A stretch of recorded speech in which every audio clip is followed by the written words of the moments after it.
Welcome to Belief, Being, and Beyond with your host, Granddaughter Crow. Everybody, Granddaughter Crow here with yet another episode of Belief, Being, and Beyond.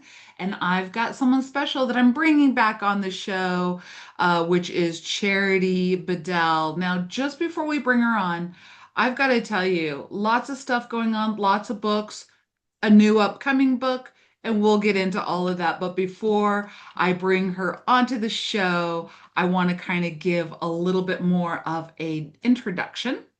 So Charity is an established author. I think coming up on 4 books almost. Probably written other blogs and things like that, but her authorship is in the field of witchcraft and nature spirituality. And so she has been published by prominent publishers such as Union Square, which is formerly Sterling Ethos, and Llewellyn. Also, her writing explores intersections of magic, folklore practices, and the spiritual connection within the natural world, which is what I love and am all about. All of those things, but I love the natural world. So, we're going to talk a little bit about each of the books that Charity has already published, but let me just give you their titles right now. We've got The Good Witch's Guide, a modern day Wikipedia of magical ingredients and spells. That was co-written by Sean Roberts. Also, Container Magic. Yeah, Container Magic. Spell crafting uses sachets, bottles, poppets, and jars. I mean, hands-on stuff, people. And then, of course, I had her on the show before with Divine Dirt, which I absolutely love. The art of using dirt in magic, ritual, and spell casting. But also, Charity has a new book coming out called Powerful Powders, right? Recipes and formulas for magic and spirit spell crafting, my tongue. So anyway, Charity, it is really nice to have you on the show. Welcome. Hi, I'm glad to be back. I love it. I love it. So, can you, in your own words, and I mean, obviously, you spell casting, natural world, pagan, witch, how do you identify? Tell us a little bit more about who is Charity Bedell. Um, I identify as both a pagan and a witch. Um, Sometimes I'll just identify as nature spirituality, but in general, witch, pagan, root worker, herbalist. I love it. Charity, could you tell us how did you find your path? How did you get interested in, you know, just the root work, the pagan, the witch, the whatever it is that you are constructing and translating to us? How did you get started? What happened? Tell us the story. Well, originally, I grew up in a very non-traditional Christian household. My mom was raised Catholic, my dad was raised Baptist, and they wanted to raise me in a Christian church, but they didn't want it to be either one of those.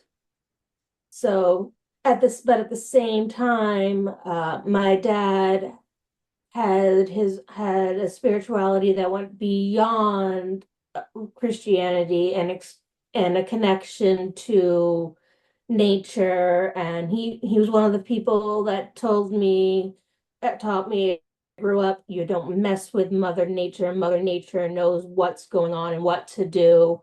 Sometimes he would refer to, Mother Nature, Father Sky.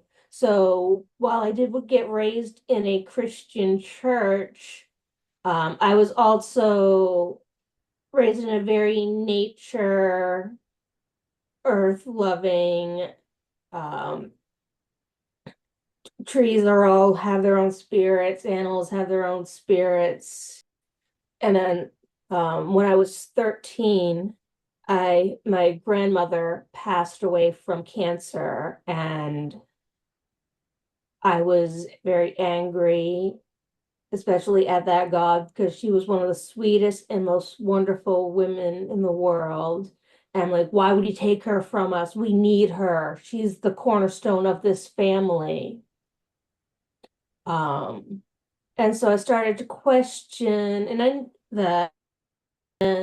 I knew that there were other religions out there, and I knew about nature worship and venerating nature because my dad had multiple Native American friends, and they would just they're the ones that taught him about connecting to nature and nature as alive. And so one day, it was around Thanksgiving, it was shortly after my birthday, and one of my cousins was up, and she's my second cousin. She's my mom's first cousin, and she wanted to get me something as a late birthday present slash early Christmas because it's right, Thanksgiving is right between my birthday and Christmas. And so she got found the book Teen Witch, and she she read a little bit of it and handed it to me and like, would you like this? And I'm like, yeah, this sounds very interesting. I read the introduction for teens. I read the introduction. My my worship is towards my god, goddess, and the Nordic pantheon, and I largely keep them separate. There are sometimes I tie them together. I love it. I love that. And I love how it progressed with the foundation of earth-based. And I love how you understand that earth-based religions can come out in all different ways, and that you're like, oh, that's fine if you do it that way. Your God is real, this and that. And yet you come back to the beauty and the magic of what of who you are and what you do. So can you tell us a little bit more about the Good Witch's Guide? I haven't had the opportunity to check that out. Give us a little, what is that about? So my first book, and I co-wrote that with Sean Robbins. You want me to write a book with you? I took that as basically a sign saying, hey, you're time to actually get pen to paper and get out there beyond your blogs. So Yes, yes, yes. I absolutely love that. And how it came to you really is out of the blue, but it also is like, okay, now it's time for you to step into your authorship, Charity. Now you have to be an author. And I guess one book wasn't enough because then you go on to another book all about what do we have? Container magic. Tell us a little bit about what is container magic and what will people find when they get into your book? container magic um is basically what it sounds like. It's a book on spells using jars and bottles and boxes and various containers as the vessels for your spells. I cover witches' jars and bottles. I cover witches' balls. I cover sachets and charm bags. And I also cover packets, and things like that that people have might not have considered. Um, and that was a lot of fun. And I had started working on bits and pieces of that a while before when I want something just for fun and to just process my own magical work and what I've learned and what I do. Being a witch's jar, how to choose your ingredients, how to empower them, how to recharge your containers so that they constantly do their work, and also how to dispose of the container when the spell is done. Uh, Oh, that you just touched on something, how to dispose of the container when the spell is done. I like that because most people don't think about that. Can you give us just a little insight on what you mean by that? for example, I have this right here is a peaceful home ball I made for my home. It's got a couple crystals in it. It's got some herbs. And I have this set on my desk, so it's a place I can easily work it, but I just regularly shake and pray over it to keep it charged. When I feel I no longer need this, Oh, I will first I'll take off the top like this. Um, and I would remove the herbs and I'll put the herbs in the trash since their energy's already been used and they can't be used again for another spell. And the crystals, I will either toss them as well, or I will set them aside and do a cleansing work and use them in a different spell. Um, and then when it comes to different containers, some containers you can reuse, like jars and bottles. We have a couple rituals on how to cleanse and cut the energy from the spell that you just finished, so that way you can use it again.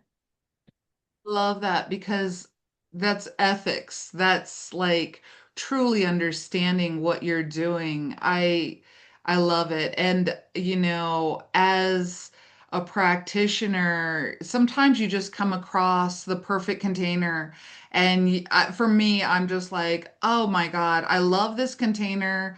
What do I do with it?" And so now I have a stack of containers, glass jars, and I love it. I love it. So basically, listeners, if you have a bunch of containers because you're like Granddaughter Crow and you're like, oh, I was wondering what to do with that old mason jar or that old this or that, and you wanted to do some magic, I think it might be a good idea to pick up container magic because it seems to go through not only how to do those things, but probably gives a lot of ideas on what you can do with them, what you can collect and put in them.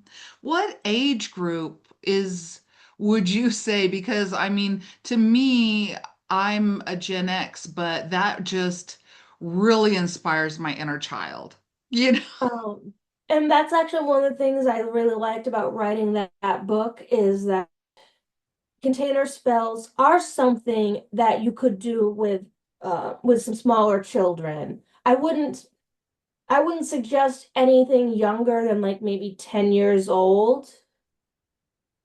But around 10 years old, that's when I started wanting to learn about meditation and was starting to sense energy and things like that on a stronger basis.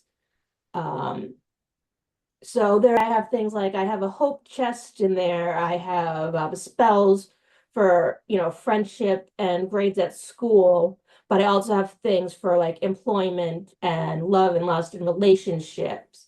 But in general, I think 10 years and up could get something out of that book. Age-wise, I'd say 10 and up, but parents, please read it and go through and select the type of things you want to explore and experiment and expose your children to. I think that's Like the wise. sachets and the charm bags and even the paper poppets and things like that. Those are things that I think would be great. Because my the paper packets is really it's all about drawing images and symbols, um, writing out what you want, folding it and wrapping it with ribbon and carrying it with you. You can add in herbs or other things if you want, but that's really what it is. And so that's a simple exercise and spell that I think kids 10 and up could very easily get from and be able to work a spell, but yet not have it be overwhelming and too much. You know what I really enjoy about that is that it also can help that child to really think about their intentions and to really stay focused on those intentions by carrying it around and keeping that magic going. I think, For adults, it's, we do that, but also if you can start at a young age, it can help you everywhere you go, that focus, intention, because that's what it takes, right? It is, that's and that's why I think people at all experience levels can also find something, because the approach that I use to magic is one that not everyone might, because I approach that with a little bit with a mixture of psychology, spirituality, and um and a little bit of pseudoscience. So when you take that sort of approach, it gives people that might not have otherwise looked at thinking of magic from a purely mental perspective or from a vibrational, energetics, pseudoscientific aspect. I love that because you know what? You hit on a point that I often think about is that sometimes with magical spells, especially if you're just beginning, or maybe you've been doing it so long and you just kind of became complacent, audience, it's kind of like holding a spell in your mind is part of the spell work. It's a part of it, but actually bringing it into manifestation.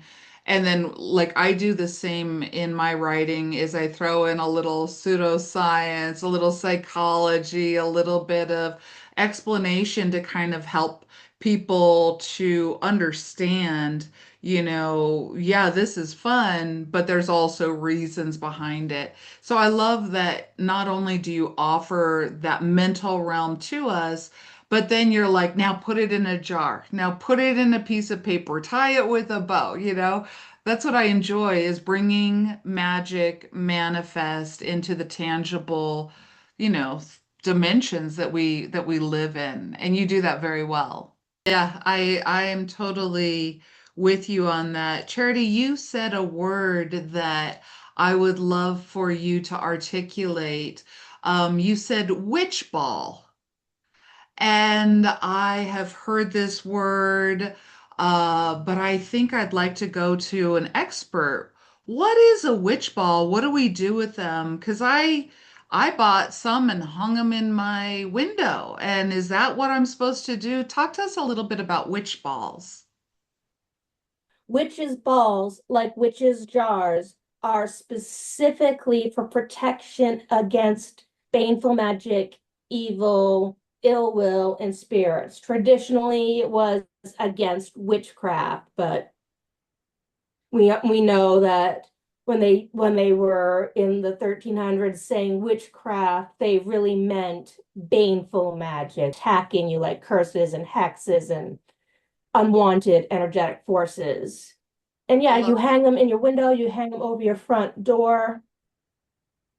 And what they do is, depending on the style, is they essentially attract the spirit into the ball, and it's then trapped. Oh, It is some of them trap and destroy, and some just trap and confuse, and some just plain just trap. It depends on the thing. That's why some witches balls you'll see they'll have things like needles and nails in there, and that's so they can attack and destroy and harm the evil spirit that's trying to harm you.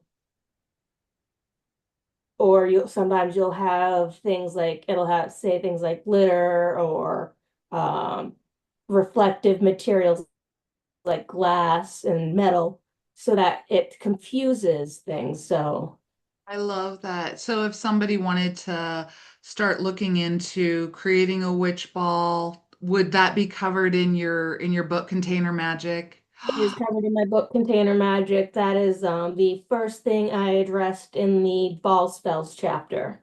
We did go into divine dirt on the last one, but for those who didn't catch it, let's talk a little bit about divine dirt. And the first thought that I have when I see divine dirt, I'm like, oh, sacred land, Mother Earth. But charity helps us to understand different ways that you can actually work with it past gardening. For example, one of the things that I found so interesting was when you were talking about taking a walk and seeing an animal track, and that dirt that has the print of the animal is sacred and consideration. Could you give us a little bit more information about that? Well, animal tracks and foot tracks, and using the dirt from those is some of the oldest magic on the planet. Well, it just goes straight in suit that you're going to be now releasing a book about powerful powders, people. We've got containers, we've got dirt. Now we're going to get into the powders. So I really will delve into that when, when the book releases, but give us a little prelude because we can pre-order we right now. Check out Llewellyn, and there's other places that you can get it and put your pre-order in. What is this about? Um, well, essentially, one of the things I really like doing and crafting are magical powders because there are days when I want to cast a spell or work magic, but I don't necessarily have the energy to gather all the individual herbs and grind them and mix them and then do whatever I'm doing in the spell craft. When I make a magical powder, I charge it with the intent. So, like a fast cash powder, I'm making it herbs, things like alfalfa, cayenne pepper, cinnamon, and sugar. Ooh, And I combine them and I activate them similar to how you do with container magic. okay. In essence, these magical powders are vessels for spells that are basically made and ready to go at a later date. You can just, like with that fast cash powder, you could take a pinch of that powder, sing, say an affirmation or chant, and sprinkle it on your shoe. Like every step that I take, more money I make. And then Oh, sprinkle it on, put it on the inside of your shoe. And then that day, every step you take, every activates the energy in the powder, and that sends that energy out into the world. So powders are a great way to make magical materials that you can make ahead of time to use on days when you don't necessarily have a lot of energy. I love that. Um, You guys hop over and check out Powerful Powders. And like I said, we're going to be talking with Charity Bedell again, specifically on that book at the closer time that it's coming out. I think March 2026 is the release date. Is that what we're looking at? it's yep, set for March 2026. Pre-order is available on Amazon and through Llewellyn. So Ah, I love it. I love it. So here's another topic that I would love to hear your thoughts on. At the time of this recording, we are headed into autumn. We just passed the autumn equinox this week. Now we're at the end of September. We're headed into October with Samhain. But as from your position, two-part question. How do you approach fall or autumn? And then how do you approach Samhain or Halloween or all of that festival season or Sabbath? um, when it comes to autumn and the equinox, I typically try to have a small seasonal feast because for me, the solstices and the equinox are really about connecting to what the land has to offer and the actual changes of the land throughout the year.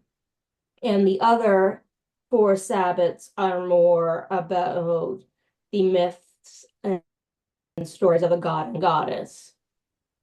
Um, so I might do things, or sometimes it might just be making something like squash soup or um, an apple pie. If I'm not going to cook, I might do something like go out and just go apple picking and just be out and in nature, getting the last few, enjoying picking apples as one, the last, this is one of the last harvests of the season of the year, and celebrating that things are going to get harder, but we're still having life and growth right now. Yeah, And I love that. for Halloween and Samhain, I call it both because I tend to engage in both the religious and non-religious aspects of the holiday. Like I will get lots of candy and little treats and make up little treat bags, and I will pass those out, and I will don a costume and do all that. But I also do more deep ancestral work. I typically do a really nice feast for Halloween, and I try to give um I take a small portion of every item from our that we make. So if there's bread, there'll be a little bit of bread, a little bit of the vegetable, a little bit of the meat, and I put it on a small saucer plate, and then put that on my ancestor altar, which you can't see because that's the one that's up and hidden. Um, but I leave it there for the ancestors. Some I haven't done it yet, but one of these years I would like to actually do a traditional dumb supper and actually set a table and set a physical place setting at the table and put the actual food and actually do that meal. It hasn't happened yet because we just haven't had a lot of the space, and there have been other things that have come up. So I love that. I think that that is one of the common themes throughout this season is the harvest, understanding that the earth is moving through another transition and that we are too. And I also love the feasting. Me and my husband also do a silent feast, and the way that we do it is we set the table and we invite in certain ancestors or gods or deities, and just eat in silence with some candlelight and really commune with that. And so I absolutely love those ideas. So, as we're wrapping up, is there anything else that comes to your mind that you would like to share with the listeners? biggest thing is a lesson that took longest for me to do is trust that you know that you actually know more than you think you know Oh, when yeah. it comes to doing things. Like I stopped myself from doing spell work for a very long time because I didn't think I knew enough about all the energy. I mean, I practiced the energy racing techniques, and I connected with the herbs, and I would burn the different herbs, and I would get to know the spirits and the energy. But I didn't put it all together because I was afraid and I didn't know. Right. And also when it came to like no asking questions about the holidays and stuff and myths and stuff was for a long time frozen with fear because I'm like, wait, which one is this? Do I really know the answer? I don't. But it turned out I actually did. So Oh, try to trust if you think you know exactly what you want to do and how to do it when it comes to a spell or a ritual, just go out and do it because you will then later on regret not doing it if you don't. I love that advice because I think that one of the uh, things that come against a magician, a witch, or whatnot is self-doubt. We doubt ourselves and womp womp, there goes the magic. It's all gone because we stop, we don't know. And so I think that's a wonderful piece of advice.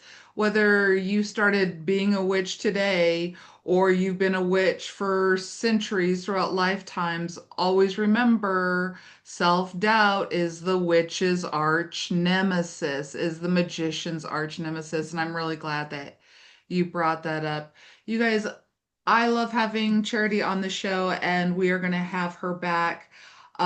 Check out her links in order to follow her. I've got them below.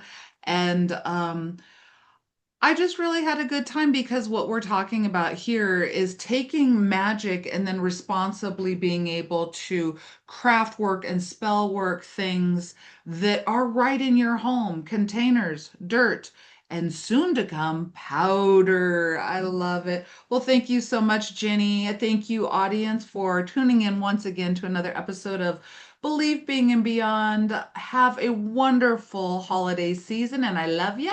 See you on the flippity flip.